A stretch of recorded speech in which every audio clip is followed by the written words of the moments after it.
देखिए, आज की वीडियो में हम एक ऐसे भक्त के बारे में बात करेंगे जिनके बारे में बहुत सारी बातें हैं। मैं बात कर रहा हूँ बड़े बाबा की। और बड़े बाबा एक ऐसे व्यक्ति थे जिनके बारे में आपको इतना नहीं सुनने को मिलेगा, लेकिन जितना भी सुनने को मिलेगा वो यही होगा कि जो उनका बर्ताव था वो बहुत अलग था।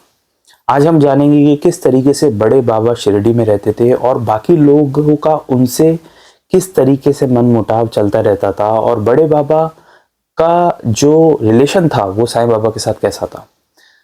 देखिए, बड़े बाबा जो हैं, या बड़े फकीर नाम से भी जान सकते हैं या अलग अलग नाम से उन्हें जाना जाता है, वो मालेगांव के रहने वाले थे।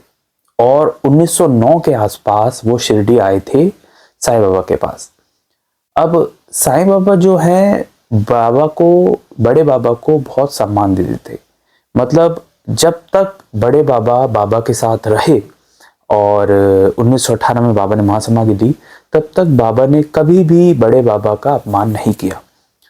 अच्छा, इससे मैंने पुरानी वीडियोस में एक बात और बताई है कि जो बड़े बाबा थे उनका एक जिक्र हमें 1320 की श्रीपाद श्री वल्लभ में भी मिलता है, जब श्रीपाद श्री वल्लभ ने कहा था कि जब वो फ्यूचर में शिरडी में आएंगे तब उनके दो शिष्य होंगे, वो एक तो अब्दुल बाबा और एक बड़े बाबा।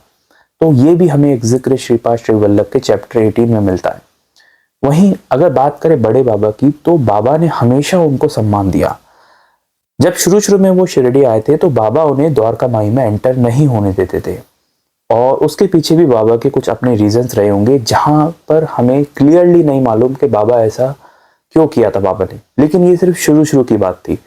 उसके बाद जैसे जैसे बड़े बाबा शिरडी में रहने लगे, वैसे वैसे साईं बाबा ने उनको अपनी दाहिनी ओर बैठाते थे, उनके साथ भोजन करते थे, और जब भी बाबा के पास कोई स्पेशल थाली आती थी, भक्त सजा के लाता था, तो उसमें से विशेषकर इंपॉर्टेंट अच्छी अच्छी जो चीजें हैं वो साईं बाबा बड़े बाबा को दे दिया करते थे। और एक म्यूचुअल रिस्पेक्ट, एक बहुत ज्यादा रिस्पेक्ट करना।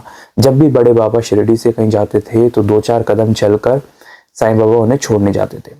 बट शिरडी के जो लोग थे उस जमाने में, उनका जो बर्ताव था या उनका जो फीलिंग थी वो बड़े बाबा के लिए मैं कहूंगा कि ज्यादा सही नहीं थी। और इसका ऐसा मैं क्यों कह रहा हूं, देखिए कई बुक्स में हमें ऐसा पढ़ने को मिलता है कि जो बड़े बाबा थे उनका जो एटीट्यूड है, उनका जो नेचर है वो बहुत अलग था, वो बहुत रूड था। और ऐसा भी कह सकते हैं कि उनमें एक अलग एटीट्यूड था बात करने में, क्योंकि कई ऐसे अवसरों पर हमें पढ़ने को मिलता है कि बाबा की महासमाधि के बाद तक वो मनमुटाव इतना था कि लोगों ने उन्हें कमरा देने से, मतलब किराए पर कमरा देने से मना कर दिया।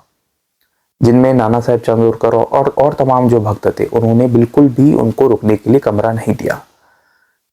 तब काका साहेब दीक्षित ने बड़ा दिल दिखाकर, और काका साहेब दीक्षित का विरोध भी हुआ था इस बात में, काका साहेब दीक्षित ने बड़े बाबा को जो है एक कमरा अपने वाड़े में दे दिया रहने के लिए, क्योंकि सिर्फ इसलिए क्योंकि काका साहेब दीक्षित ये मानते थे कि बाबा जो है, साईं बाबा जो हैं, वो बड़े बाबा का सम्मान करते थे, तो हमें उनका ऐसे अपमान नहीं करना चाहिए।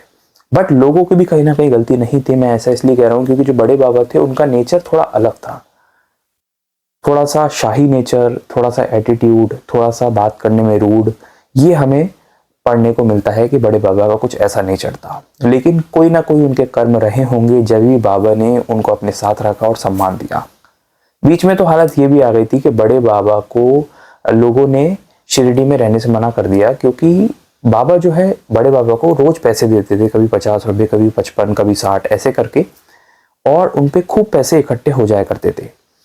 और इतने पैसे होने के बावजूद, क्योंकि वो फकीर थे, उसके बाद भी लोगों का ये था शिरडी में कि सब एक मिल बांट कर कुछ शिरडी के सुधार के लिए काम करें, तो उसमें उनका कुछ योगदान होना चाहिए, जिसके लिए बड़े बाबा ने साफ मना कर दिया कि वो कोई रुपया नहीं देंगे कुछ भी सुधार के लिए। मनमुटाव बढ़ता गया तो बड़े बाबा जो है वो छोड़ के चले गए नीम गांव रहने। फिर भी बाबा का प्रेम देखो आप, साईं बाबा अक्सर बड़े बाबा के लिए कुछ ना कुछ जो पैसे है वो भेज दिया करते थे, नीम गांव के बॉर्डर तक चले जाया करते थे वो पैसे देने। और ये सब देखने के बाद फिर वापस शिरडी के लोगों ने बड़े बाबा को वापस बुला लिया, क्योंकि साईं बाबा उनका बहुत सम्मान करते थे। और यही नहीं, बड़े बाबा को जीवन भर, जब तक साईं बाबा फिजिकल बॉडी में रहे, तब तक कोई दिक्कत नहीं आने दी बाबा ने, और हमेशा हर कदम पर उनका समर्थन दिया। अच्छा, 1926 में बड़े बाबा जो है उन्होंने शरीर त्यागा और 1918 तक बाबा के साथ वो रहे। उसके बाद कई लोग ऐसा बताते हैं कि उन्हें बहुत दिक्कतों का सामना करना पड़ा उनके बिहेवियर के कारण। एग्जैक्टली हम उनसे मिले तो नहीं है, हम नहीं जान सकते, बट जितना ऑथर्स उनके बारे में लिखते हैं, जितना भक्तों ने उनके बारे में बताया, वो यही है कि उनका नेचर अलग था। उसके बाद भी कोई बात तो थी जब साईं बाबा उनको बिल्कुल रेस्पेक्ट देते थे और बड़े फकीर या बड़े बाबा नाम से उनको जाना जाता था।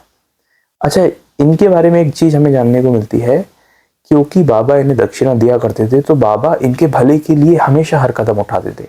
और हमें सीखने को यही मिलता है कि जब जब ईश्वर आपके तरफ झुके या आपके तरफ कुछ भलाई के लिए आपको साधन दे, तो उसको हमेशा कभी भी अपने ईगो में कन्वर्ट नहीं करना चाहिए। और यही चीज़ हमें बड़े बाबा की बात से जानने को मिलती है। और ऐसी ही कई सारी कहानियां बड़े बाबा से जुड़ी हुई हैं जिसमें बाबा ने बहुत हद तक बड़े बाबा को सम्मान दिया, लेकिन फिर भी कहीं ना कहीं जो मुटाव है, मन मुटाव है, वो भक्तों में रहा बड़े बाबा को लेकर, और वो हमें आज भी पढ़ने को मिलता है। ये एक अलग बात थी, एक अलग भक्त थे बाबा के जिनके बारे में मैंने पढ़ा और मुझे लगा आप तक पहुंचाना चाहिए। और अगर आप भी साईं बाबा से जुड़ी हुई असली कहानियां जानना चाहते हैं, ढेर सारी रियल हिस्ट्री जानना चाहते हैं, तो इस चैनल पर ढेर सारी ऐसी वीडियोस अपलोडेड है जिन्हें जाकर आप देख भी सकते हैं। मैं बाबा से जुड़ी हुई कहानियां पढ़ता रहता हूँ, उनके भक्तों से जुड़ी हुई कहानियां पढ़ता रहता हूँ और आप तक पहुँचाता रहता हूँ। मिलेंगे एक नेक्स्ट वीडियो में एक नई कहानी के साथ, तब तक के लिए ओम साईं राम।